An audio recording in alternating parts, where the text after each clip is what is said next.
everybody and welcome back to the channel. I hope you're all doing well. So today's video is going to be about my postpartum recovery and my postpartum essential items. So I'm going to go through my journey so far within the 4th trimester. I'm currently 10 weeks postpartum, so nearly at the end of the 4th trimester, and my postpartum essentials, especially in those early days.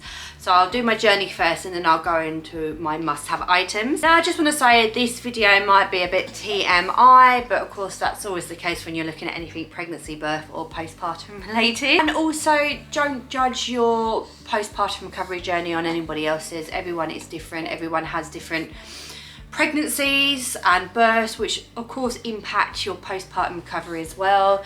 For me, I had a vaginal, oh you can hear the baby. Oh. For me, I had a vaginal birth after a C-section this time. My first postpartum recovery was very, very hard. I had an emergency C-section. I was in hospital for a week with infections. I then had low iron and the recovery was very long. So in my mind, I told myself if I had a vaginal birth this time, my recovery would be 100 times better. And it has been, but I think that's a bit of a mental thing as well. I've told myself if I did have that, it would be. But that's not to say that, you know, I know people that have had planned C-sections and had fantastic recoveries, and people that have had a vaginal birth and haven't. So all give and take, and don't judge your journey on anybody else's, because it is hard. And I know, I remember with my first Isla, I just was in absolute bits. I felt like crap. I just couldn't, I was just a shell of myself, really, physically and mentally.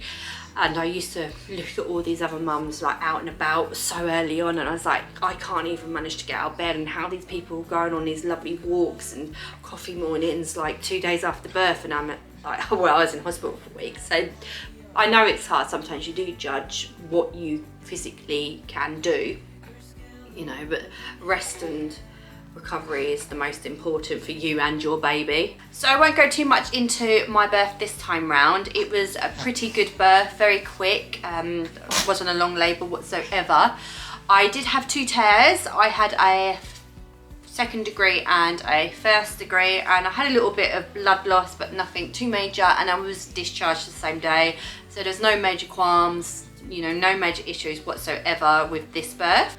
So I did make some notes on my phone in those early days, because I would have forgotten by now. Like there's things I'm reading on here and I'm like, oh, did I? I can't even remember, like my brain's blocked that out. I'm just, you know, you're so tired in the moment, you're never going to remember. So, so first of all, I've got down here, stitches are sore and makes it hard to move.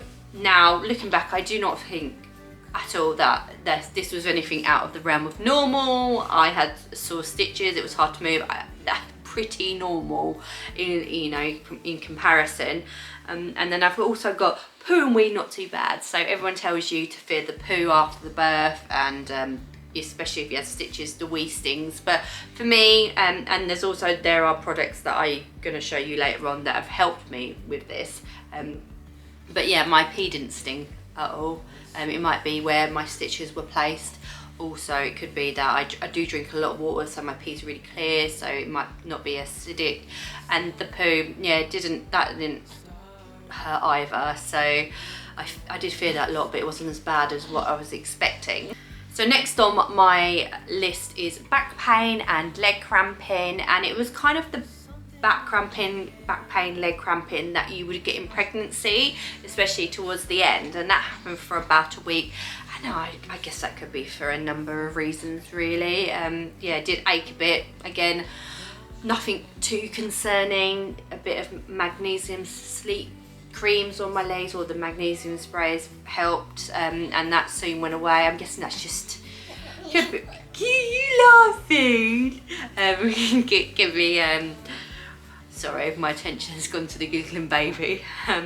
Could be... a number of things, really. I just put that down because I think it was a few days. It was, you know, the cramps can be bad, but it wasn't anything too severe. I also had a bit of fluid retention on my left foot. This can be quite normal. I do say you can retain a bit of fluid after birth. I remember with Isla, I had it in both feet and legs, like they were swollen like sausages.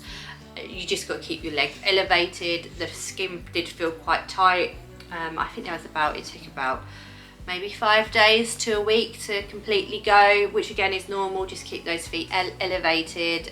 Anything too bad with swelling, then do mention it to your midwife. And then I also put on here that lower abdominal ache. Now, I obviously had a C-section first time round, so my abdomen was achy, it was sore, it was weak, it was just, you know, I had a lot of pain around there.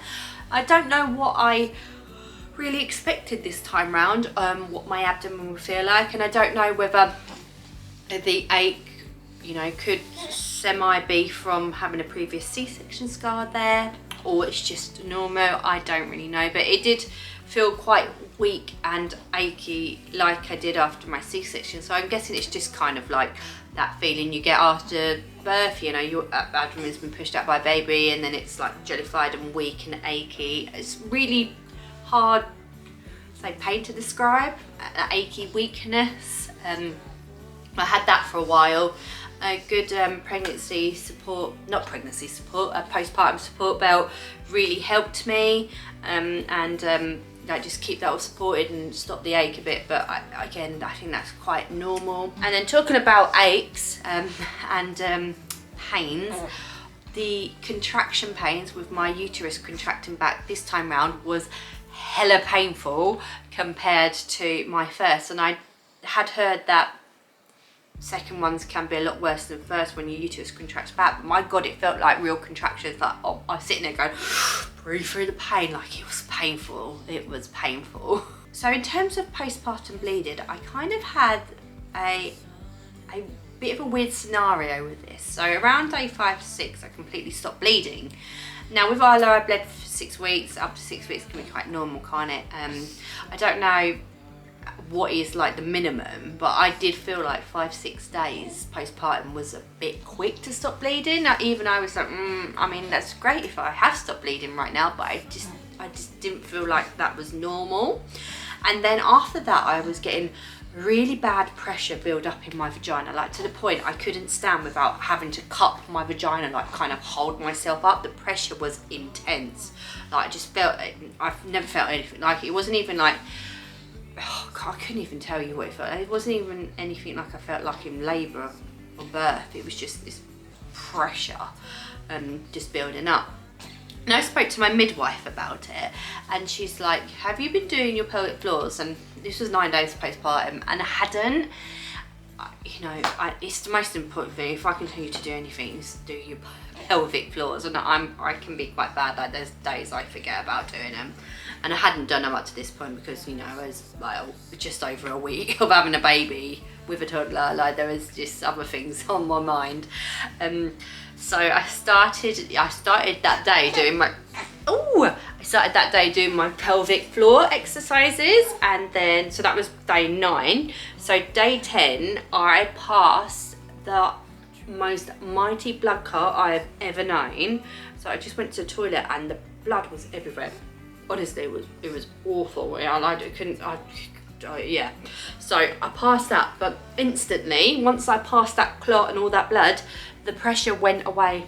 It just completely eased off and went away. So it was obviously to do with my uterus being not held up correctly by my pelvic floor. Like, my pelvic floor is weak, so my uterus probably was hanging down and all the blood was pooling in there. So when I started doing these pelvic floors, it kind of like budged it out of place. I know it's a bit gross, but that's basically what happened.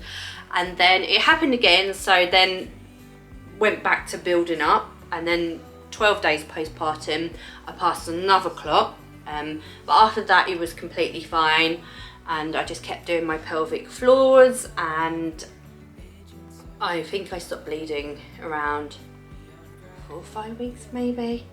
But after that it wasn't like full on, it was a lot less, like little bits of blood, really, not like full on like you get in the first like few weeks. And then following on for that and the whole pelvic floor issue, I think it was around just after that scenario happened, I then felt like there was something in my vagina, and it felt, the only way I could describe it is, you know when you have a tampon in and the tampon gets heavy or fill up, and then you can actually feel it inside and it feels uncomfortable. that was the feeling I had. I also thought I may have had hemorrhoids at one point because I felt something in my bum as well. I don't believe I did. There was no signs apart from a feeling. What I think happened is just that my pelvic floor was weak. It wasn't holding my bowel, my bladder, my uterus up properly. So everything was just weak and hanging down, and I could just feel it. And I was pretty convinced for about a week that everything had prolapsed and I was going to need an operation to fix everything. But I did my pelvic floors and everything went back to normal, and then that was absolutely fine. What do you want? Do you want more food? And then another thing that happened was I got thrush. I think this is pretty common. You are sitting in wet pads for ages, you know, not enough air getting down there, and then obviously hormone imbalance as well, where you're just giving birth and your hormones are awry and your pH balance can go off and everything like that. So I think thrush is probably a pretty common thing, so I would definitely say make sure you've got a nice fresh Canesten at the go, ready for after the birth. And then around just after the 2-month mark, I feel like the broken sleep, I got to a point where it broke me. I had previously been ill as well, so you do tend to get a little bit run down when you're postpartum, you're going through a lot. So I had like a week of a stomach bug and then a week of a cold. Broken sleep, not just from the baby, the toddler as well, being a pain. And I was really getting to a point where I was struggling quite badly with a lack of energy. I was walking around, I had really bad brain fog. I was almost feeling a bit fainty, had brain fog, I had no energy whatsoever. I felt like I was walking about in a daze. Couldn't concentrate, had just no energy to do anything.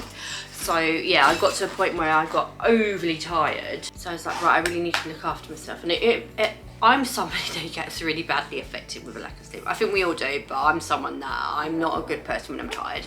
And I got to the breaking point where, oh God, it was a week, not last weekend, weekend before that.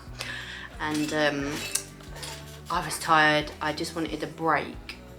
Just wanted one night not to get up and sleep through, and Adam was get up with Elodie, but then Isla was up and she started like just whining and crying, and she came in our bed and she was up from like 1 o'clock in the morning till 3:30, and then after that Elodie got up, and then me and Adam were both so tired, and I completely broke and had a bit of a meltdown and walked out the house half 3 in the morning because I was so tired. And then I cried myself to sleep, and I got up and cried, and then I felt fine after that. I've been a lot better, but I feel like you may get to points in your postpartum where your mind and your body just go.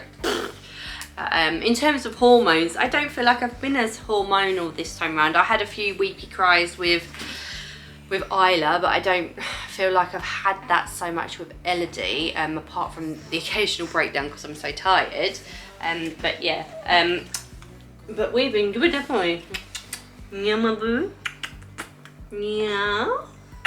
So in terms of postpartum hair loss, I haven't had an issue whatsoever. I'm actually doing really quite well. I always have these, I've got like a bit of traction alopecia around this area anyway, where I wear my hair up, so I've always had a little bit of balding spots. But at the moment, and I say at the moment because generally postpartum hair loss can happen after like the 4th trimester, when all the hormones have left you from pregnancy. So it's like, like from 4 months on it can get worse. Everyone's different, but at the moment, yeah, I'm absolutely fine. I feel really good with my hair. I've been taking supplements, which I'll show you as well for my hair, just to make sure that doesn't fall out. So let's get on to my postpartum must-have essentials. So first of all, I would recommend putting or making up a postpartum caddy and putting them in any toilet. If you're lucky enough to have like a downstairs or an ensuite, I would just dot these about everywhere.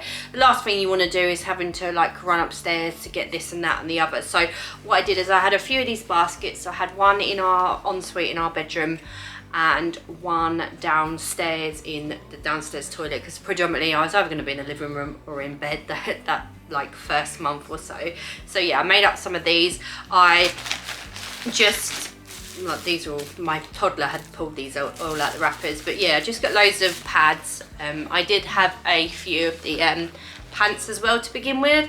It's just a preference, use whatever you like. I would recommend getting the nighttime ones because they're longer and thicker, as well as like postpartum ones. So sometimes when they're like marked as maternity pads, they're more expensive, but if you just look for like nighttime, thick nighttime ones, they're just as good.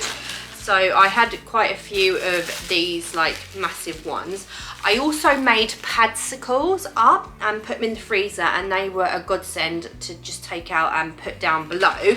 To make them, what I used is I used my Babyopathy padsicle oils, which I've run out and I've thrown a bottle away now because I made them up, but I would just put like a picture and a link to them down below. So that's a tailored oil from my favourite brand, Babyopathy, and I mix that in with some aloe vera gel.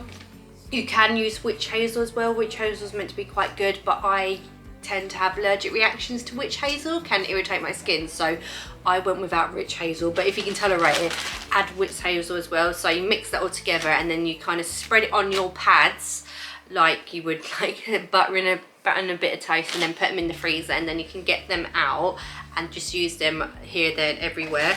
I also did make some of the pads with the padsicle mix, but just not putting them in the freezer. So I had that in the oils down below as well, and I just put them in a carrier bag like this, had them all made up. And then what has been a godsend is Spritz for Bits. Now everyone recommended this. I bought it the first time round, but obviously I had a cesarean, so didn't use it. But this has been really, really good. Now everyone uses it a few different ways. You might want to spray it on directly to the area. What I did in the beginning, especially with my stitches, is I would get tissue paper and then I would spray this on the tissue paper so it's damp, and I would kind of like pat myself down there because wiping would have been a bit too rough, and also having dry tissue would have been a bit much. So this is great just to spray on the tissue, make it damp, and then pat myself down there, and then as things were getting more healed I would spray around the area as well. So I would definitely recommend getting really big Bridget Jones knickers. Hopefully you don't have a cesarean if that's not your choice, but if you do, make sure you get knickers that go up to your belly button, because if you get lower ones they may rub. So ones you may have been wearing in pregnancy that go over your tummy, obviously you're still going to be quite swollen afterwards.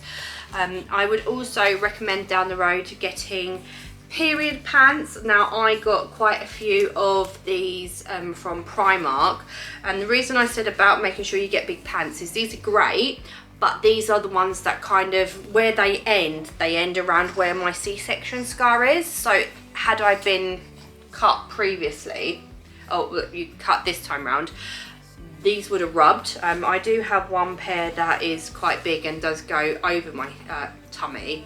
I guess these are called full breast and these ones are mid breast or whatever they're called. They're absolutely great, but just make sure that the sizing wise that they're not going to rub anything and they're really comfortable. But I really like wearing period knickers. I hate pads, as I said. I got thrush. I feel I don't like wearing them too much. So as I mentioned, Keniston cream in case you get thrush, Anusol just in case you get piles. I've got some of these, but as I said, it didn't end up being piles. I just was having a bit of a panic attack. The Peri bottle has actually been amazing just to clean yourself down there in the first few days, and then like washing yourself, keeping that clean, using that whilst you wee as well so it doesn't sting. And one thing I did do with my Peri bottles is I had this soap for bits from my expert midwife. absolutely fantastic. Put these in the bath just after I had LED, really nice for recovery, so they're a great bath salt. But what I did as well is I put some of these salts in my peri bottle with some warm water, and then helped me clean and soothe down there as well. So definitely recommend getting these salts and mixing them with warm water in your peri bottle. As I mentioned, there is a lot of cramping and pains and aches and things like that after birth, so highly recommend stocking up and a lot of paracetamol. Just make sure you've got some dotted around everywhere. Put them in your caddies, make sure you've got them in your living room handy, or you know, obviously out of reach of your children, but just make sure you've got enough paracetamol to hand, because you will be getting a lot of cramps and aches in those first few weeks. So if you were following my VBAC prep journey, then you would have known that I was doing a lot of acupuncture and seeing an acupuncturist, and she also specialises in Chinese medicine. So she made me up a tea which is really good and aims for postpartum recovery. I think it's called Bang. I forget what it's called. Bang. Zhang Bang. I'm not even going to pronounce it. I will put the name on the screen here and link it down below. It is absolutely been a godsend. I really enjoyed this tea, and it really did make me feel so much better. I don't know, you know, as well, I took the time to enjoy the tea, so it wasn't like I was rushing to have it. I treated it like it was medicine, and I was like, right, I have to have my 2 cups a day. So when it was time to have it in the morning, I was like, right, I need my 5 minutes to have this tea, and I feel like it was also 5 minutes to myself to just relax and take a little bit of time, and that was so crucial in those like early days as well. You hungry? You hungry? So I really recommend that. And if you have a look into, like, we get no support in the Western world. Like, women are just so forgotten when it comes to the postpartum period.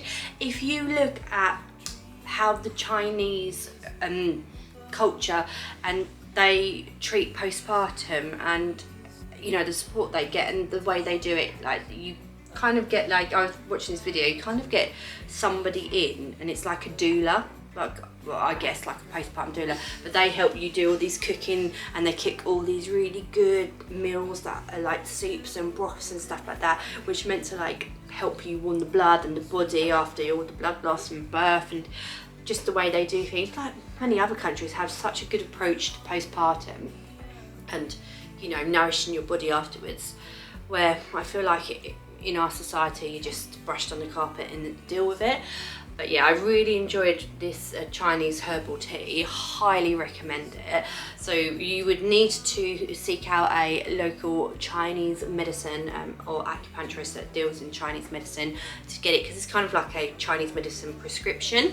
I couldn't just buy it off the shelf. I think you can probably buy it, I've seen it on tablet form, but the tea was just really nice. It was nice to sit down and have my tea twice a day and really feel like I was nourishing myself. The thing to get you going is I had these for labour, but I also have these postpartum. So I've got my High Five energy gummies, and then I've got my dextrose energy tablets, just as a bit of a pick-me-up on those days where coffee ain't cutting it and I need some energy. So it's really handy just to have a few of them, just to give a little pick-me-up in terms of energy-wise. So another item, which I actually don't know where I've put it now, I had everything ready for this video and things have just gone missing, is a postpartum support belt. Now, it's something you're probably not going to be using for that very long, but initially in those first few weeks it is incredible in terms of support, especially if you're feeling very weak.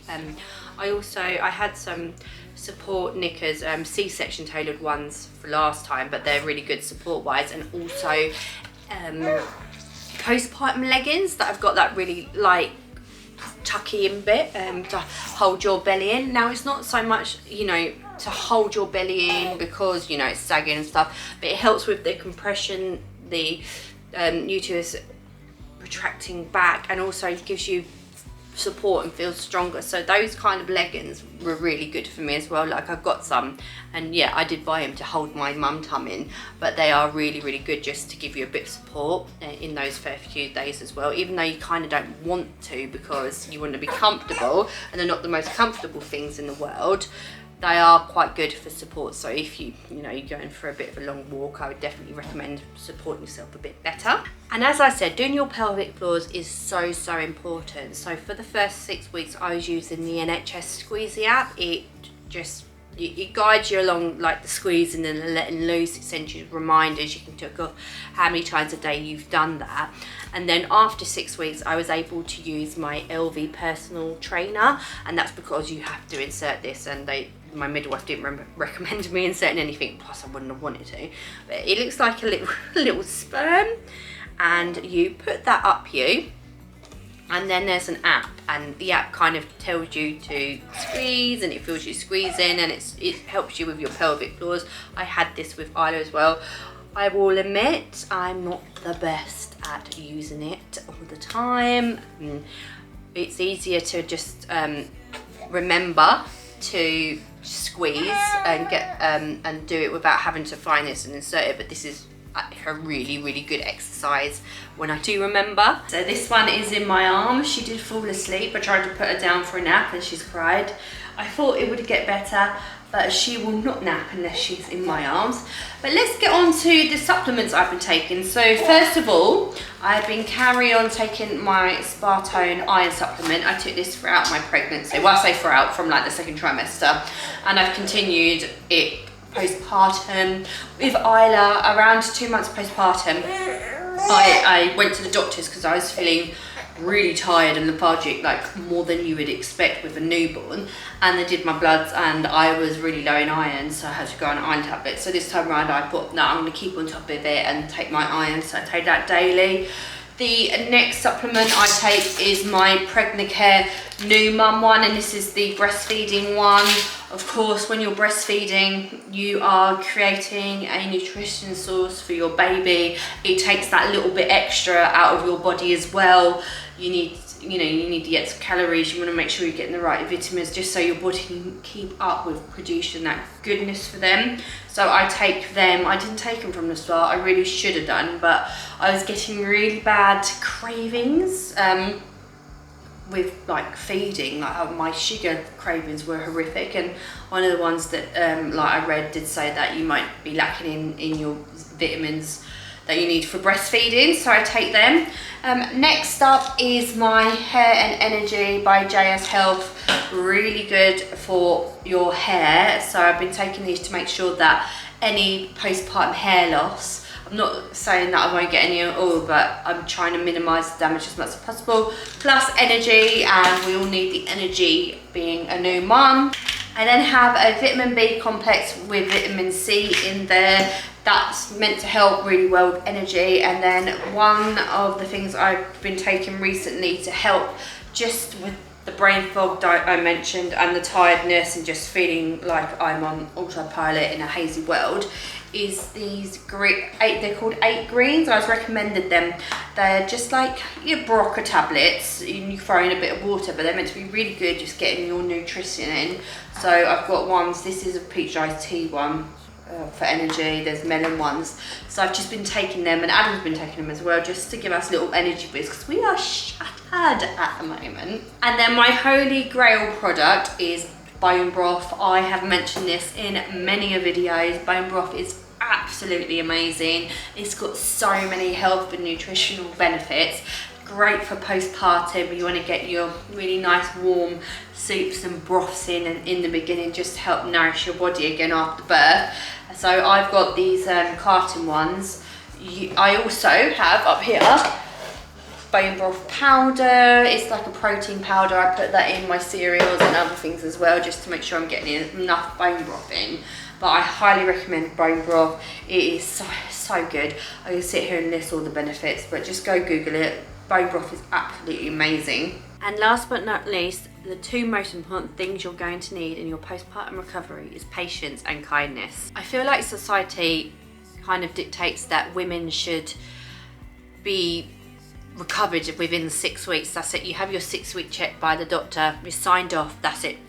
No more recovery. You're supposed to be well, you're supposed to be back to normal, and that is far from the you know, from the case. There should be more checks than just the 6 weeks one, in my opinion, because a lot of things can change down the line, and that's it, that's the last one. Unless you've got something serious going on, there's no more checks really after that. But maybe one health visitor one, I don't even know. But yeah, that's it, you're signed off. But you know, recovery, it took me 18 months with Isla. Recovery is a long time. It's not going to happen overnight. You've been pregnant for 9+ months. Your body's been through birth, which is the most strenuous thing your body will ever go through, and then you're expected 6 weeks after that to be okay. It's not the case. And you know, kindness as well. I used to look at, with Isla, I used to look at other mums that were out having coffee dates and pushing their babies around in the pram like a few days after birth, a week after birth, and I could barely get out of bed. But that's because my journey was different. You know, I'd been through something different, but I was hard on myself, thinking, why am I not in a fit state, or can't bring myself to do it? And it wasn't a choice. I wasn't choosing to be like that. It just happened. You've got to be kind to yourself, and that goes for the way you look as well. Now I know it's really hard, because when I was pregnant I felt absolutely amazing. Even though I was big and put on weight, I felt so empowered and strong and beautiful. As soon as I gave birth to that baby, I look at my body and to be fair, I just try not to think about it, because I am human and I do have breakdowns. I feel like crap about myself.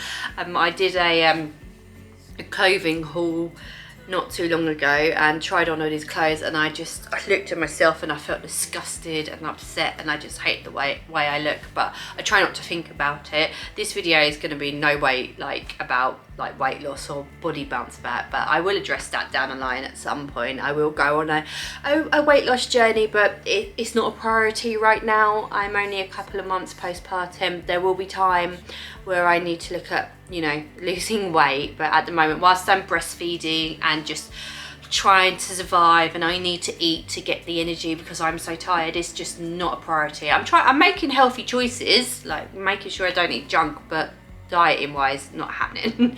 So I hope you enjoyed this video, guys. Give it a thumbs up if you did, and please subscribe to my channel if you haven't already.